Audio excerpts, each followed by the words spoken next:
Patindi ng patindi mga taga-save, ano? Praise the Lord. Alam mo, kayo ingitan tayo. Ang tamang pinagpala, kinaingitan eh. Diba? Kaya kapag kinaingitan ka, matuwa ka. Kasi yes ka. Hindi ka naman kaiingitan kapag abang-aba ka. Pagka, minsan, normal lang yung kaingitan. Kasi hindi sa'yo pinagpapala ka ng Diyos. So, grabe yung yung power ng first fruit. So, ako kina AJ, di ko alam na first fruit nila yun, na prayer na turnover. Paano mag-turnover? 5 years na yung 5 years na, di pa kami nakakalipat. Tapos, munyan-doon nila ang pera. Di ba? So, supposedly, malabo na mangyari. Pero alam niyo, ang Diyos gumagawa ng paraan sa hindi kayang abutin ng ating isipan. Diba? So, kung mangungupahan ka, may 1 month advance, 1 month deposit, diba? Sa kaya, walang ganun eh. Diba? Tapos, ang usapan, 25 years, bago ilipat yung title. Sa kaya, anytime, basta kaya na yung ilipat yung title. So, God is good. Si Jobel, hindi naman naghahanap na. Diba?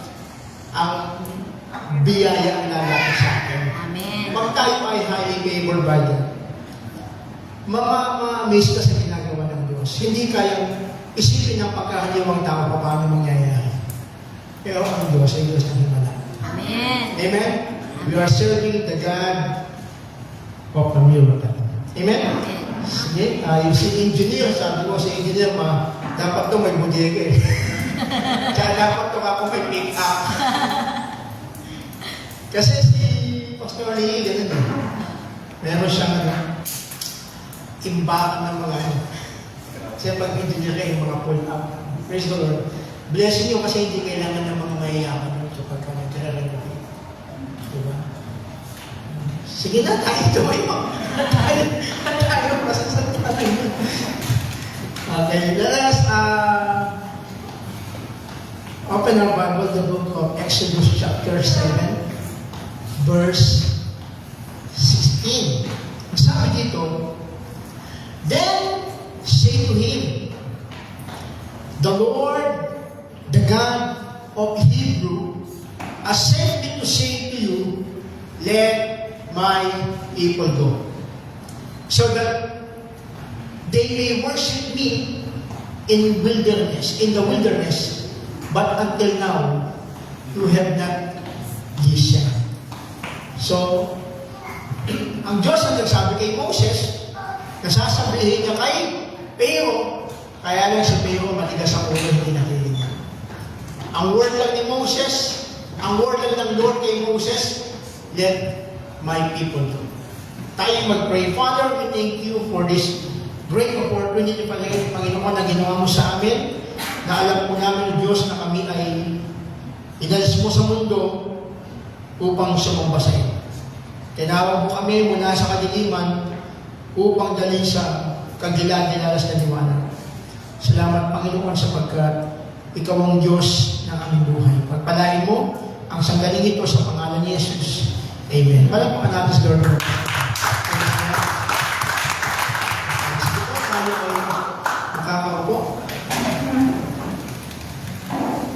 At salamat sa Panginoon. So, ang ating pag-usapan sa about call to worship. Ito yung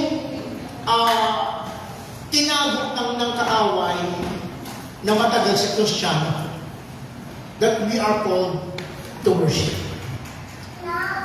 Tayo ay tinawag para sumamba.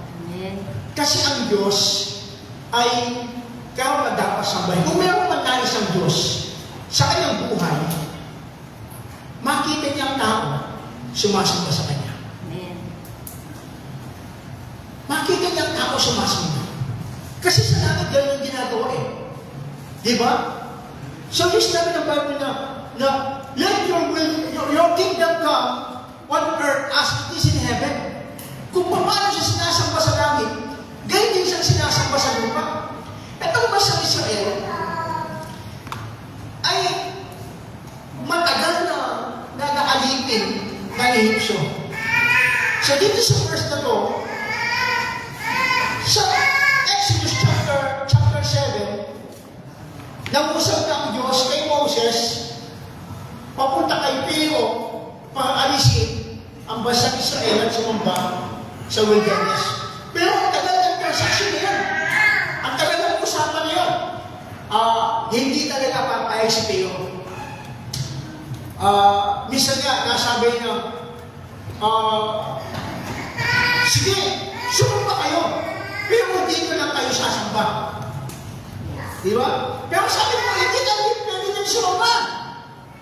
Kasi ang tuho ng Lord sa wilderness.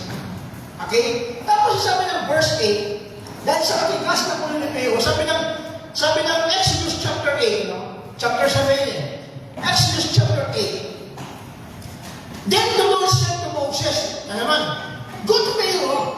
Go to Pharaoh. Say to him, this is what the Lord says, let my people go. Let my people go. So that they may worship me. Sabi niya.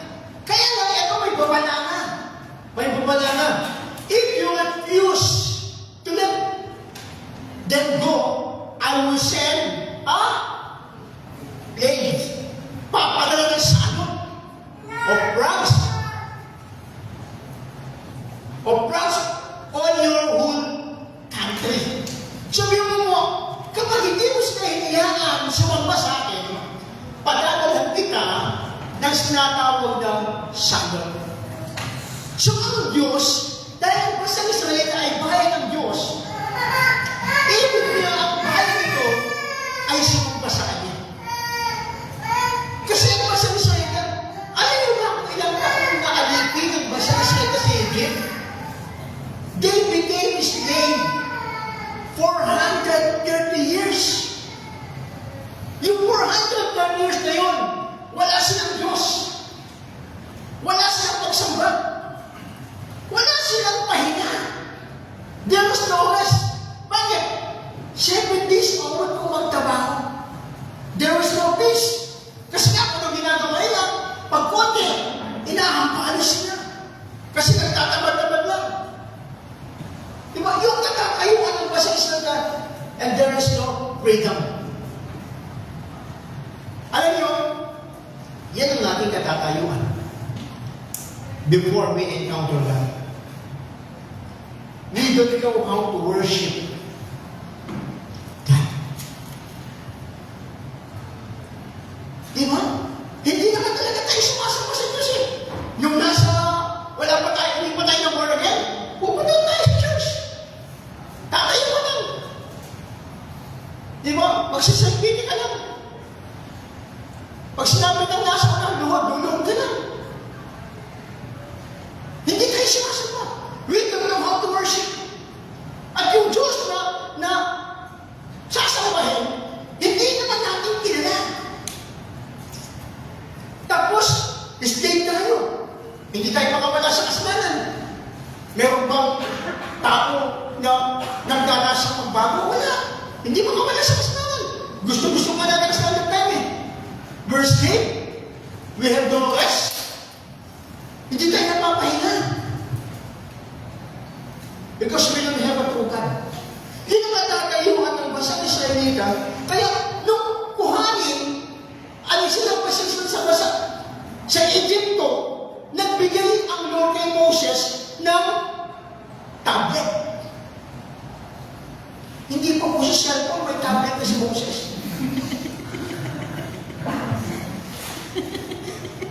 Di ba? Nagbigay ng tablet.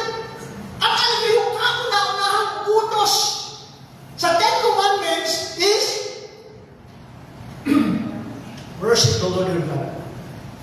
Huwag kang magkakunin ng Diyos. Ako lang ang sasambahin mo. So, ang purpose talaga ng Lord, bakit tayo tinawag? Bakit tayo pinili? Bakit tayo tinawag sa kasalanan mo sa mundo ito? Is to worship Him. Dapat maintindihan natin na every Sunday, willing natin to worship. Kasi kahit ikaw magpapatotoo ka iba ang nangyayari sa worship. Ibang kahalasan ang nagagawa ng pagsimba. Amen? Kaya sabi ng Bible, doon sa Exodus, ipangiliwa ako ng pamahilan. Para sa akin yun. Huwag ka magkakita ng Diyos, malipas sa akin, ako lang. Kasi pag tinawag ng Diyos, nakadiit lagi doon na tinatawag na worship. Hindi ang pwede tawagin Diyos kapag hindi ka sasamba. Laging kasama sa pangalan, when we talk about God, Lord, laging nakadikit ang pagsamba. Kaya mabibigay mo yung tinatawag na dapat na pagsamba kapag ka talagang tinuloy mong Diyos, ang Diyos na tinatawag mo. Tinuloy ng Panginoon. Kaya sabi ng Lord, huwag kang magkakawa ng ibang Diyos. Ibig sabihin, sa Kanya lang ang pagsamba. Huwag kang sasamba sa iba. Bakit? Kasi nagpakilala ang Diyos sa basang Israelita, doon sa basang Ehipto kung gano'n siya nakapangyarihan. Yung pag-alis na doon sa mga Israelita para dahil sa ilang ay ang sumamba. Wala na usapan na gagawin ko yung propeta, gagawin no. Gagawin ko yung sulwin, no. Sabi niya, labas. Let my people go to worship me. Let my people go to worship me. Bakit? In the Garden of Eden, mayroon ng pagsamba. Every 3 o'clock, in the afternoon, may pagsamba na sila iba na. Kaya lang, because of sin, yung tatawag na pagbagsak ng tao, the fall of man, nahinto yung pagsamba. Bakit? Napalayo ang tao sa Diyos. Kaya walang worship. Amen? So, sabi nyo, the angels are created to worship God. Angels, even the angels, alam natin, pag sinabi yung mga anghel, matik, di ba? Ay, sumasama sa Panginoon niya. Worshipper yan, mga angels yan. May verse dito sabi na, praise Him, all the angels, all His angels, praise Him, all His heavenly hosts. Di ba? Sambahin siya lahat ng mga anghel sa langit. Sambahin siya lahat ng mga nasa kalangitan. Pero alam niyo, nang si Satan bumagsak dito sa lupa at nag-encounter kay Jesus Christ, isa sa kaloob ni Satanas, if you bow down and worship me, bibigyan ko sila ng kayamanan. Di ba, pinataw niya sa akin yan. Bow down and worship me. Ano sabi ni Jesus? Binalik ni Israel. Sabi niya, hindi ba nasusulat? Ang Diyos lamang ang iyong sasambahin at siya lamang ang iyong paglilingkuran. Angels created to worship. At even though rebelling ni Lucifer na to, inutusan niya sumamba. So, ibig sabihin, walang hindi sasamba sa Diyos. Amen. Tama? Amen. Walang hindi sasamba. Kaya nga, maraming tao, they don't know how to worship. At hindi binibigyan ng malaking porsyento ang magsamba. Kaya nga, music team. Alam mo, inakas ang music team, ha? Music team. Kung alas 9:30 ating pagsamba, start ang pagsamba natin, dapat 8:30 or 9, nandito na kayo. Walang malilate. Bakit mag-delay ang worship natin kapag ka-late kayo? At gusto niyo ba kayo maging cause ng delay ng worship? Yung iba gusto na sumamba. Eh, wala pa yung magpapakanta, wala pa yung tutugtog, wala pa yung magbaka. Yung iba, excited how to worship the Lord. Kasi, we meet God in the temple. Tapos late ka. Hello? Sabi mo ba sa Aqua Music Team, bawal na mali mula ngayon. Doon wala namang na-late kanina. Wala namang na-late kanina. Tapaalala na ako. Sino nga bang sasamba sa Panginoon? Wala, the angels? And we are all created to worship and give glory to our God. Tayong mga tao. Ang sabi ng Isaiah 43 verse 7, everyone who is called by my name, whom I created for my glory, whom I formed and made. Paano tayo magiging created for God's glory? Di ba sabi, everyone who is called by my name, whom I created for my glory. Paano ka? Kung di ka bawal sumamba, paano ka magbibigay ng kahangalan sa Diyos? Paano ka mapapakalang sa buhay mo? At sinasabi natin, worship is not only a sing-a-song. Worship is a daily living. Pero pinaka-manalig kapag samba, yung tinatawag na nasa temple ka. Amen. Kaya nga sabi niya, let my people go. Hindi sinabi niya, sabihin mo kay Mayo, pwede pang Israelita, sasamba tayo dito. Pwede naman sumama sa Egypt. Pero sabi niya, let my people go. So worship is intended for God. Ang magbibigay ng pagsamba sa Panginoon, mga anghel, kasi nakadesyente sila sa worship. Tao, kasi we are created according to the image of God. At lahat ng, kumbaga lahat ng mabuting bagay yata, ginawa ng Diyos sa buhay natin. Anong dahilan para hindi ka sumamba? Amen. Meron ka bang maibibigay na dahilan para di ka makasamba? Sasabihin, pastor, may sakit ako. Nakita mo yung sakit ko, pero nakita yung buhay mo.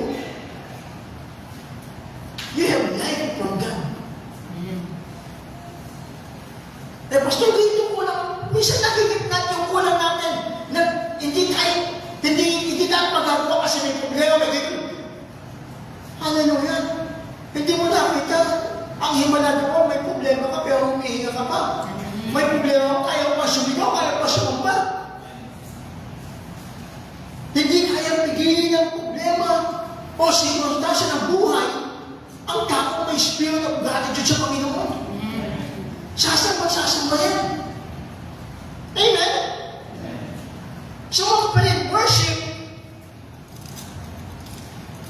kaya sabi ni David, sa Psalm 150, verse 6, let everything that has breath praise the Lord. Sabihin mo, praise the Lord. Praise the Lord.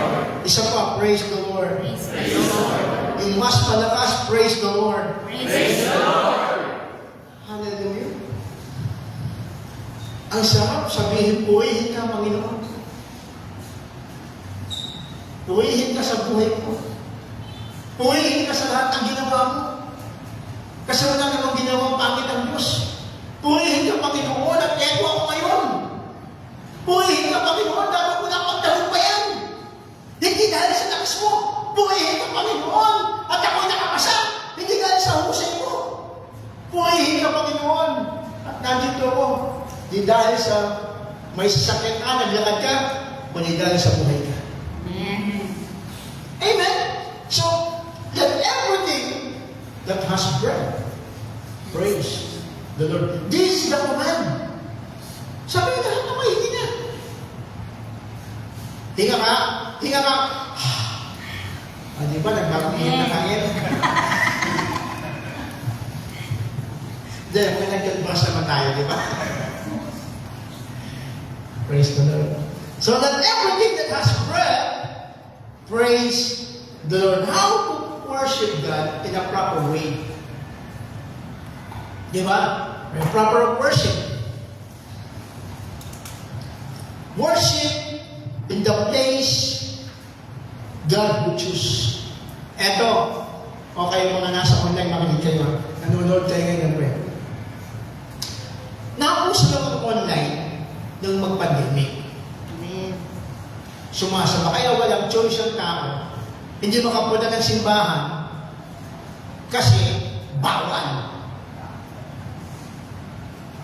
Pero kung sa harapan ng Diyos, yung sasamba ka dyan, hindi yung proper way. Yes. Kasi si Moses, ang sabi niya, sa Pharaoh, let my people go. Saan?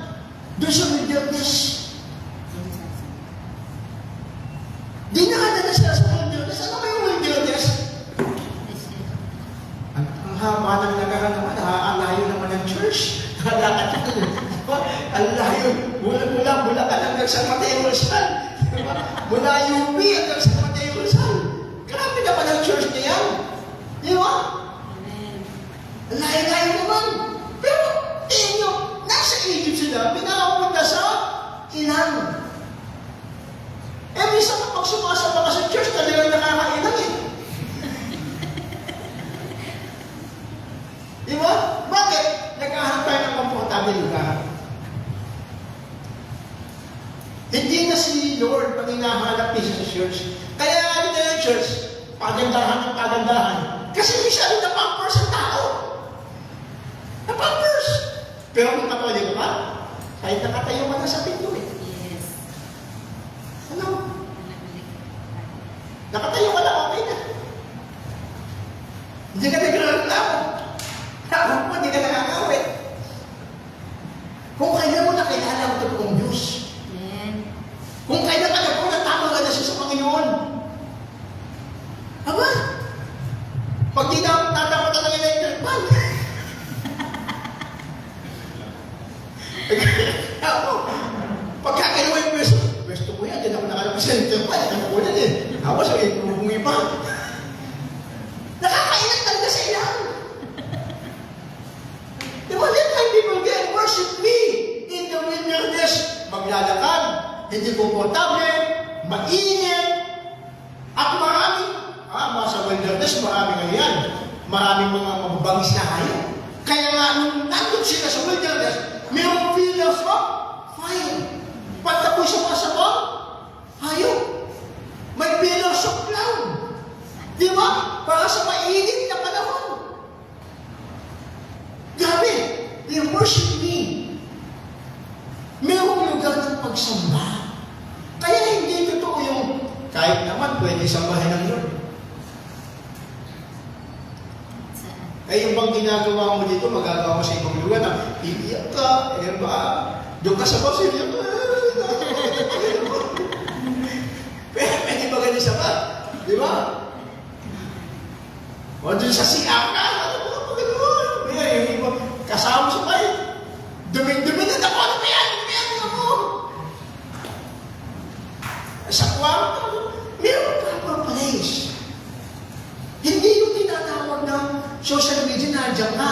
May kumatok siya, may Shopee ko, tumayo ka na agad. Di ba? Dito walang Shopee. Walang kapitbahay na mong bili sa'yo. Walang tatawag. At saka nakapokus ka sa pagsama sa Panginoon. You are prepared to worship. Pag sa mga hindi ka prepared to worship eh. Ayaw mo lang kakanta. Di ba? Manonood ka lang, kakasway pa ako, tapos kakagaling pa, mali na gano'n. Ako, basta. Ay, naka-online naman ako. Di ba? Di ba? O yan, yung mga nag-online, natamaan sila na yan. Meron tinatawag na a place, a proper place. Sabi ni David, sa Psalm 27 verse 4, sabi ni David, one thing I ask from the Lord, This only do I seek, that I may dwell in the house of the Lord all the days of my life. But consider it. David know how important worship is. Kasi, iniwasan magkasala kayo. Di ba? Sabi, to dwell in the house of the Lord all the days of my life and to gaze the beauty of the Lord and seek Him in His temple. Kaya pag nasa temple ka, nasa pagsamba ka na, nasa lugar ka ng simbahan, ang isip mo, nandito ang Diyos. Hindi ka umatin dahil may nahanap na tao. Hindi ka umatin dahil nandito si pastor. O nandito yung hinahanap mo, alam mo na kung sino yun. Hindi doon. Dumating ka sa church kasi this is a place of worship. Amen. Sana mabigyan natin ng malaking porsyento ang pagsamba. Minsan naman, nandiyan ka na, nakarating ka na, but you are not ready to worship. Hindi ka prepared sa mamban. Diba, ang hirap ng ganun. Sabi mo nga, ang pagsamba, iniwasan mo, huwag ka na pumunta sa langit. Ito talaga, wala kang gagawa niya sa mga, baka mabuking ka na. Diba? Kung boring sa iyo ang pagsamba, mabubuhan ka sa langit. Kung natatagalan ka sa pagsamba, mas matatagalan ka sa langit. Forever. Hindi ko kayo doon. Kung excited sa pagsamba, ako, may inip ka doon. Worship is the main reason why the Lord redeemed us. Why God saves you? Worship. Why God called you? Worship. Kasi yun ang naka-intended sa pangalan ng Panginoon, kaya binigay sa the name above every name. Pag-ibig, kaya binigyan pinakamatas na pangalan, ibig sabihin, kailangan niya ng pagsamba. Ano ang matas na pangalan kung walang sasamba sa'yo? Kaya sa mag-iiwan niya sa bahaw. Ano mo yung advice kung walang sasamba sa'yo? Di ba? Kaya siguro yung kanyang pangalan, pinakamataas. Ay tinawag siyang Diyos. Nagpakilala ng mga signs and wonders and miracles. Para ang tao siya upan. At ito, hindi nabubusay ng maraming tao. Magpakalalim po tayo sa pagsamba. Magpakalalim tayo sa pagsamba. Sabi niya, di ba, one thing I ask. Pero kung ito naman hinihingi-hingi, basta hinihingi ko na. Kahapon, kami, Holy Spirit din kami. Ako lang nandiyan. Yung tatlo nandito. 4 lang kami. Wala nandiyan. Tapos habang kumakanta ako, sabi ng Lord, if you leave your If you leave my name. you leave my name on high, I will do all men unto you. If you leave my name on high, I will do all men unto you. Pag sinabi mo ko, inaas mo ko, magdadala ako ng maraming tao sa iyo. And we know that there is blessing in worship. Hindi na natin isa-isahin yung pagpapala sa pagsamba. Di ba? Sa Bible, pag pinagbatayan natin ang Bible, sina Paul at Silas, when they worship God, pambihira, nakatalika na, nakapingaw, pero pinalaya ng Diyos. Yung Jericho, napakakapal na. When they worship God, giniba ng Panginoon. kagalapan ng mga Amilisita, di ba? Nung nag-worship si Josephat, pambihira sila sa alam natin gano'n ka-importante nung 100 disciples nasa upper room. When they go and worship, pambihira yung Holy Spirit bumo sa katagitaan nila. Meron nangyayari tuwing pagsamba. Laging may nangyayari sa pagsamba. Kaya gusto ng Diyos, ang tao sumamba sa Kanya, Diyos yung nagpe-perform ng maraming kagalingan, kalayaan, at hindi papakita ang Kanyang pagmamahal na grabe. The Lord, yung pag-sumasamba kasi, handa kang maranasan siya. Amen. Paano ka nag-perform ang sarili mo to encounter Him? Wala namang sumasamba na hindi handang maranasan ng Diyos eh. Pag sumasamba ka, I assure you, handa kang maranasan ng Diyos. Amen. Ay, ano yung gusto ng Panginoon? Tinawag ka para doon. Maulong ka mga katalan, hindi ka naman mahal siya, wala ka pa. Salamat pala ng mga karan. Pangangalakan ng mga karan. Maulong ka magtas, maulong ka tumutang, baka hindi ka mahal siya, wala rin. Worship. Patay siya ba? Worship with gladness. Amen. Sabihin mo sa inyo, masaya ka ba? Ano sagot? Diba? Kung kaya tsura ng masaya, huwag na lang. Diba? Sabi masaya ba? Di makangiti eh. Sabi, Amen. Ganun ba yung tsura ng masaya sa'yo? Diba? Sabi ng Bible, worship the Lord with gladness. Come before Him with joyful songs. Pag sumasama, sa Lord. Alam niyo, ako, kilala niyo ako when we talk about worship. Nasa unahan ako, nakikita ko na nasa likod na. Paano ako sumayaw? Paano ako lumuhod? Paano, di ba? Hindi ibig sabihin, pastor ka na, di ka nasasayaw. Di ka nasasampa. Di ba? Gladness. Kasi masaya ako sumasampi. Masaya ako sumisigaw. Kaya saan ako magsisigaw sa kalsada? Ang sarap with gladness. Natutuwa ka ba?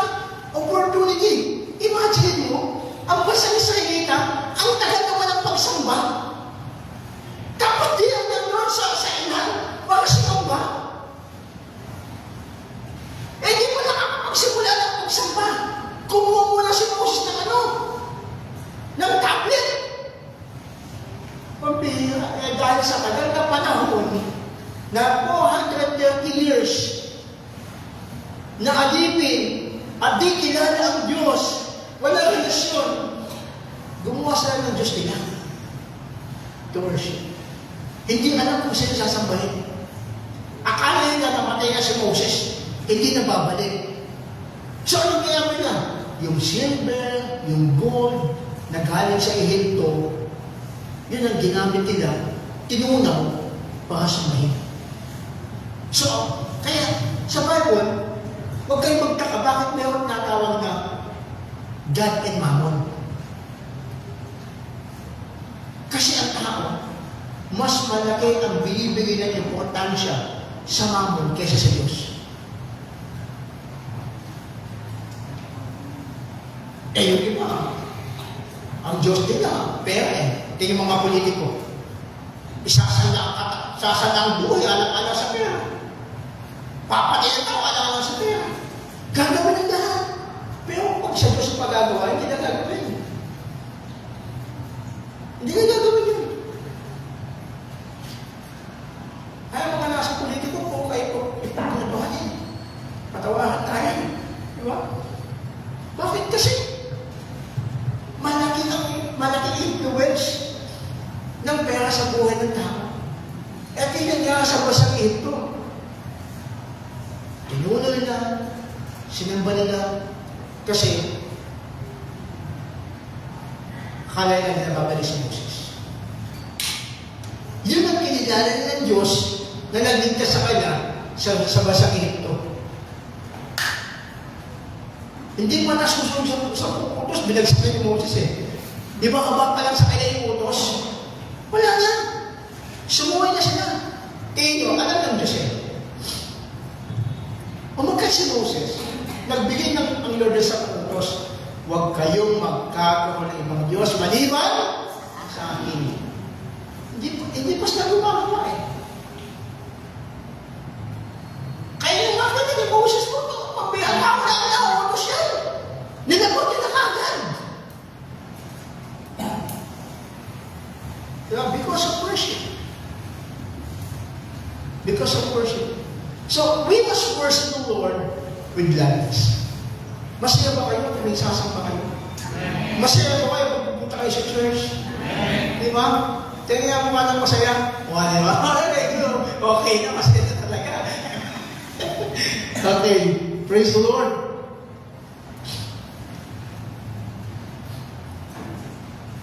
And worship with sacrifice. Ano ba yung ang daling mag-sacrifice sa pagsamba? Kasi may gladness ka. Di ba? Natulog ko akong gawin niya kahit mahirap. Sacrifice yun, may kang galak. Meron kang galak. Di ba? Kahit sacrifice pa siya, okay lang.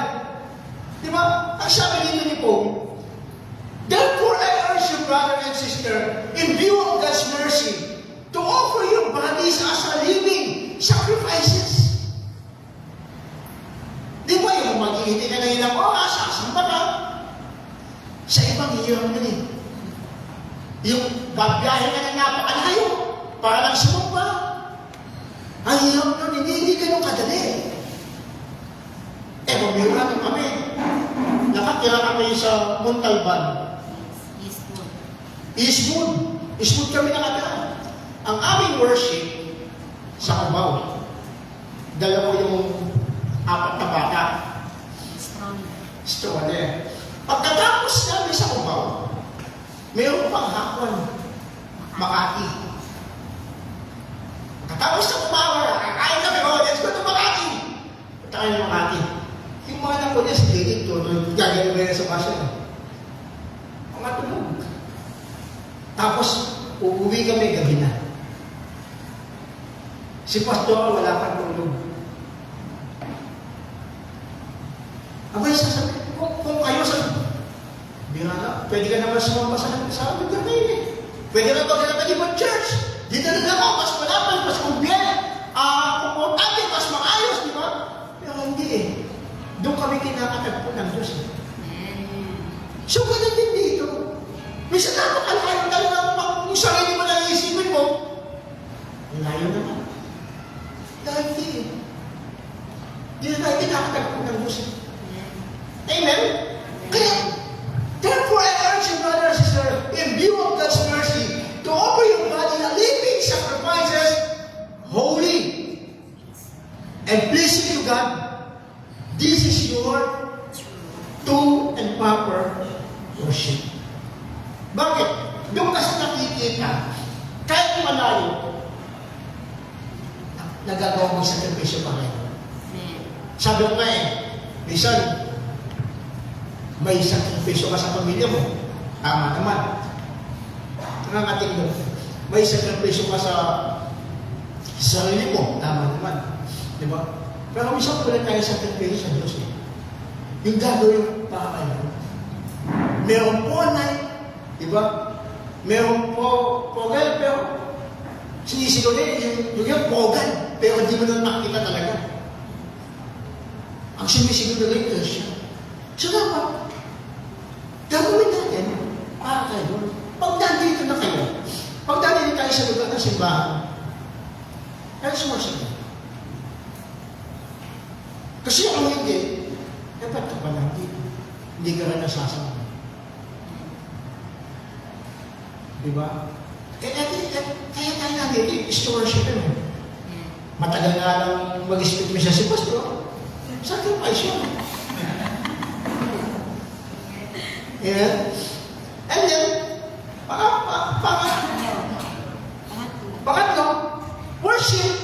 with humbleness. Hindi yung, I will worship you. Nakapawayaw ka ba? O hindi gumagawang magpakumbaba. Ang Diyos naghahanap ng taong sasamba sa Kanya ng may kababaang puso. Huwag kang lilingalinga kung anong ginagawa ng iba. Importante, between you and yan. Amen. Sabi ng Bible, come, let us bow. Let us bow down in worship. Let us kneel before the Lord, our Maker.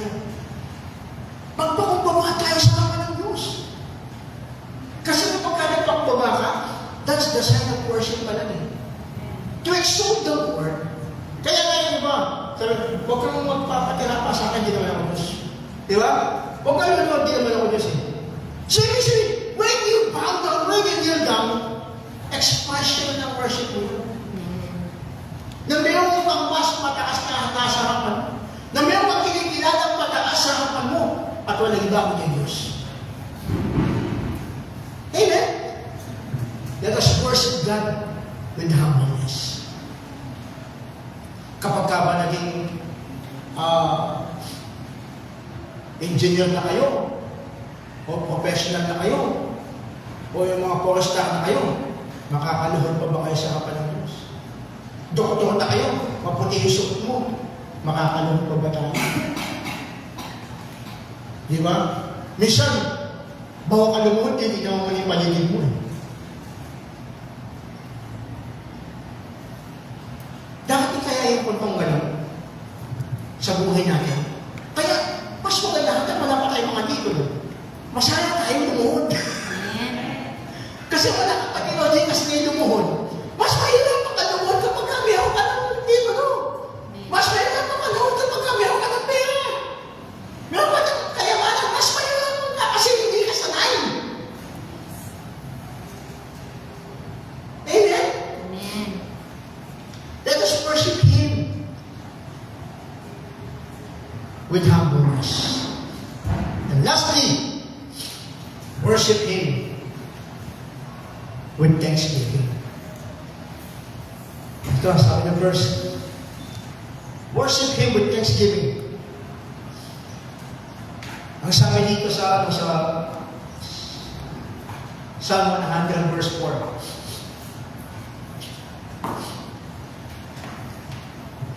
Enter His gate with thanksgiving in my heart.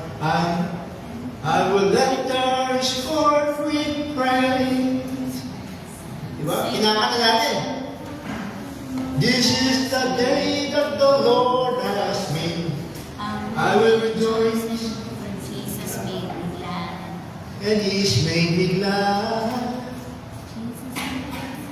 Enter His gate with thanksgiving.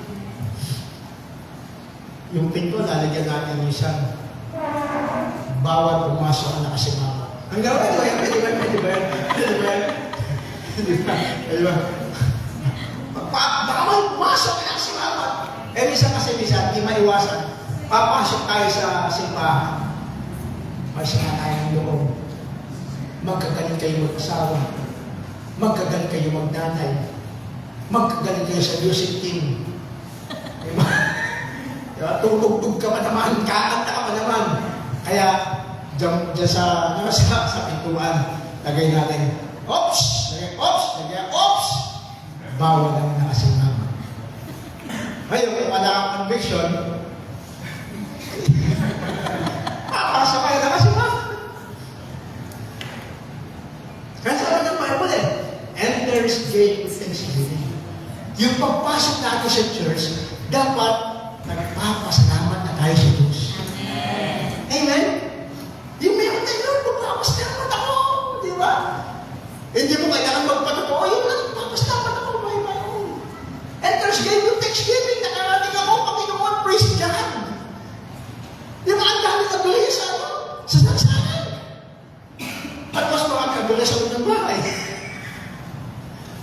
Marami. Minsan, sasama pa lang. Kaya nakahanda-handa. Minsan, maraming problema. Maraming obstacles. Nakahanda ka ulit. Eh, basta minsan kita sasama. Ano nangyari? Ang daming problema. Ang daming suliranin. Sasakpan lang naman. Sabi niya, hindi pwede. O sige, pagsakpan nyo, bumalik kayo agad. Piniyagan, di ba? O sige, pagsakpan nyo, bumalik kayo agad. Ayun na, hindi na lahat. Wala. O mga una sabi, okay, mga lalaki na sasakpan. Hindi pwede, mga lalaki na. Lahat. Ilang beses yung attempt ni Moses na sumamba kay Lord. Ang daming obstacle, dahil problem. Kung di nagpadala ang Diyos na tinatawag na salot, hindi papayag si Pero. Diba? Kasi, kaya paglabas nila, grabe. Lumabas na hindi pupunta ilang, pero masaya. Bakit? Papunta ka ng ilang, masaya ka.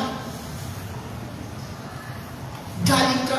Pero alam nyo, nung pagkanila sa promise na, may mga nagreklamo eh. Kasi naghahanap ng comfort. Wala palagyan ko ng simbahan. At ilinaw mo na ito, tayo naman, nasa sulong pa yung simbahan na. Yeah? Balik na lang tayo. Ano sabi? Kaya, when we go to the temple of the Lord, when we worship God, dapat ang nasa isip mo, magpasalamat. Amen? Enter His gate with thanksgiving, and His court with praise.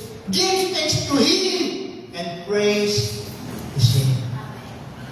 Kapatid, you are called to worship. We are called to worship. Kung di ka na born again,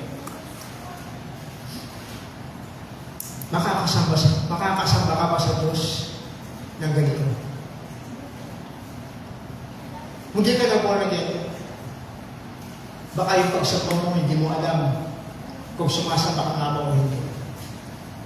Because kung hindi pa tayo born again, sa ito lang, we don't know how to worship. Because we don't know what is worship. Hindi naman natin alam kung anong ibig sabihin ng pagsambi. Ay mamamawin na, sambahin ang ngalan mo ito sa... Nakita mo na. Meron walang ginagawa. Walang bigas, walang offering. Paggabi pa, katitin. Di ba? Dapat pag sumamba ka, meron kang pusong nagpapasalamat. Buhay ka pa, pinagpala ka, dinala ka dito. At mula sa kadiliman, nilagay tayo sa liwanag. Mula sa kasalanan, pinalaya tayo ng Lord.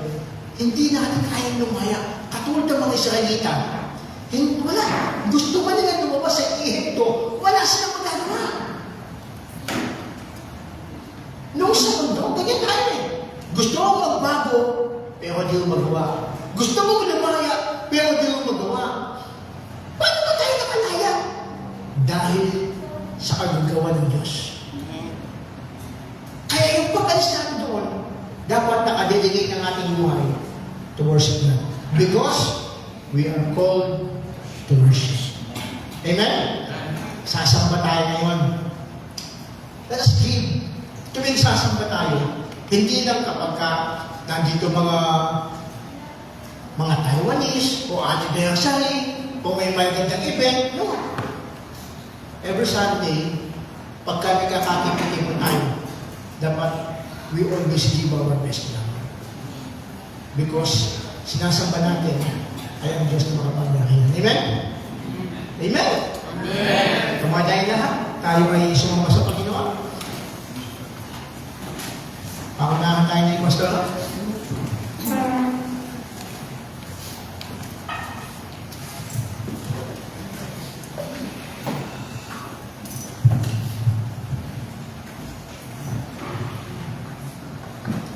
Hallelujah, Jesus. Truly, the reason that we live is to worship our God. So, wala tayong gagawin, wala tayong kayang ipagmalaki sa Diyos. Ano man ang katatayuan natin ngayon, all thanks to God. because He has been so good to us. At alam nyo, isa sa reason why we need to worship the Lord. Sabi kanina, worship with thanksgiving, a sign of gratitude. Gratitude in our hearts because the Lord has been so good to us. Diba? Hindi tayo pinapabayaan ng ating Panginoon. And at this very moment, sabi dun sa first line, I give it all to you, God. Dapat kaya natin ibigay ang lahat para sa Diyos. Dahil lahat naman kahit sa Kanya. Amen? Let's sing this song to the Lord. Hallelujah. Oh, we bless your name. Hallelujah, Jesus.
Oh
us where we are right now. We thank you so much, O God, sa lahat ng ginawa mo sa buhay namin. We will forever worship you. We will forever thank you, Lord, for all your goodness in our lives, Lord. Hallelujah. Oh, we thank you, Lord. We thank you, God. Hallelujah. Hallelujah, Jesus. We thank you so much, oh God. Hallelujah. Hallelujah, Jesus.